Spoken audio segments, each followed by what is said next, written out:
ama ni Ora Breguela, humiling kay Vice Ganda na huwag palabasin si Ora sa kulungan. Ibinunyag ng Unkaboogable star at It's Showtime host na si Vice Ganda na hiniling ng ama ni Ora Breguela na si O'Neal Brian Breguela sa kanya na huwag kaagad na palayain ang aktres matapos itong magdulot ng kaguluhan sa poblasyon, Makati City, noong nakaraang taon. Sa isang panayam, isiniwalat ni Vice Ganda na hiniling sa kanya ni O'Neal Brian Breguela na hayaan si Ora na manatili sa kulungan ng mas matagal para maturuan ito ng leksyon. Dahil dito, inilalarawan ni Vice Ganda ang ama ni Ora Breguela bilang isang ama na hindi kinukonsinti ang mga maling gawain ng kanyang mga anak. Pagsisiwalat ni Vice Ganda, alam mo ang hirap-hirap sa posisyon ko noong mga panahong kinakausap ko kayong dalawa.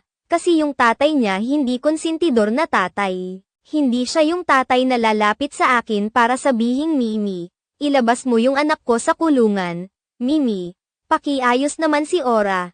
Mimi tulungan niyo po si Ora. Dagdag pa ni Vice Ganda, ang tatay niya iba ang atake. Ang sabi niya sa akin, Mimi, ang pakiusap ko huwag mo muna siyang ilabas. Alam kong tutulungan mo siya. Pero wag mo muna siyang ilabas. Kasi gusto ko maranasan niya yung hirap doon para ma-realize niya. Ipinaliwanag naman ni Vice Ganda sa kanyang anak-anakan na si Ora Breguela na ang nais lamang ng ama nito ay matuto siya mula sa kanyang pagkakamali, na hindi na nito ulitin pa ang mga nagawa dahil alam na niya ang magiging consequences ng kanyang actions. Matatandaan na ang nasabing insidente sa loob at labas ng bar ay muntik nang tumapos sa showbiz career ni Ora dahil makikita sa CCTV footage na inilabas ng establishmento ang iba pang personalidad ni Ora sa likod ng camera. Ibinunyag ni Ora na naayos na niya ng pribado ang isyo sa kabilang kampo, ngunit gayunpaman, naglabas siya ng public apology para ipakita na taos puso siya sa kanyang paghingi ng tawad.